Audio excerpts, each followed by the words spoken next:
Hi friends, ఎలా ఉన్నారు? మేము బాగున్నాము. మీరు బాగున్నారా ఫ్రెండ్స్? ఈరోజు మనము స్మోకీ చికెన్ ఎలా తయారు చేసుకోవాలో తెలుసుకుందాము. మనకు కావలసినన్ని లెగ్ పీసెస్ తీసుకొనేసి శుభ్రంగా 3-4 టైమ్స్ వాష్ చేసుకొని ఈ విధంగా లెగ్ పీసెస్కు ఘాట్లు పెట్టుకొనేసేసి మనము తీసుకోవాలి. ఎందుకంటే ఈ విధంగా ఘాట్లు పెట్టడం వల్ల అందులోకి మసాలా మంచిగా దూరి మనకు మంచి టేస్ట్నిస్తుంది పీస్. అందులోనికి ఉప్పు, మనకు కావలసినంత టేస్ట్కి తగినంత ఉప్పు, పసుపు,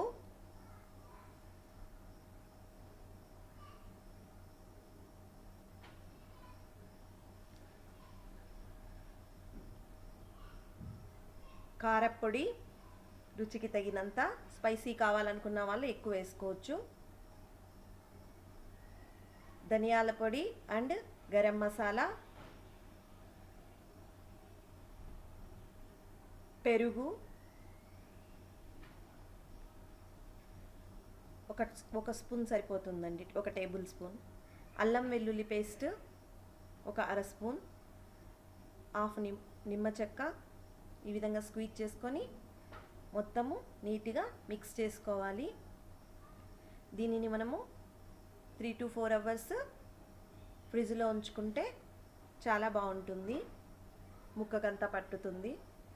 ఈ విధంగా మనము ఒక కడాయి కానీ లేదనంటే ఒక దోశ తవా కానీ తీసుకొనేసేసి మనము దాని మీద ఈ విధంగా లెగ్ పీసెస్ పెట్టుకొనేసేసి స్పూన్ తోటి 2 to 3 స్పూన్స్ ఆయిల్ను మనము వేసుకొని చేసుకోవచ్చు. ఇది డీప్ ఫ్రై అవసరం లేదు. చాలా టేస్టీగా ఉంటుంది. ఒక్కసారి మీరు కూడా ట్రై చేయండి ఫ్రెండ్స్. ఈ విధంగా లెగ్ పీసెస్ పైన 2 to 3 స్పూన్స్ వేసి మనము మంచిగా అన్ని వైపులా కాల్చుకోవాలి, ఫ్రై చేసుకోవాలి.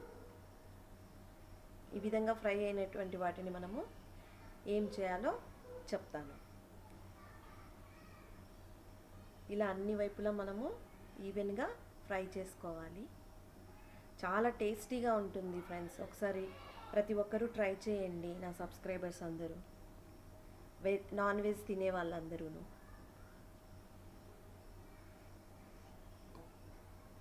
ఈ విధంగా అన్ని వైపులా నీట్గా ఫ్రై చేసుకోవాలి. చూడండి ఫ్రెండ్స్, ఇలా మూత పెట్టుకొని చేసుకోవడం వల్ల మంచిగా కుక్ అవుతుంది.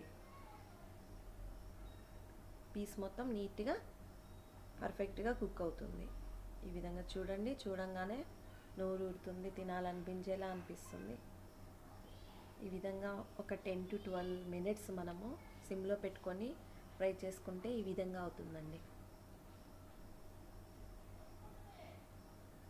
ఈ విధంగా అయినటువంటి చికెన్ను మనము ఇలా ఫ్లేమ్ పెట్టి మనము దీనినే మనము స్మోకీ చికెన్ అని కూడా పిలుస్తాము. ఈ విధంగా ఫ్లేమ్ పైన కాల్చుకోవాలి. మా బాబుకి ఈ చికెన్ అంటే చాలా చాలా ఇష్టం. బొగ్గులుంటే చాలా బెటర్ అండి, దాంతో మీరు ట్రై చేయొచ్చు. బాయ్ ఫ్రెండ్స్, సబ్స్క్రైబ్ చేయండి, షేర్ చేయండి, లైక్ చేయండి.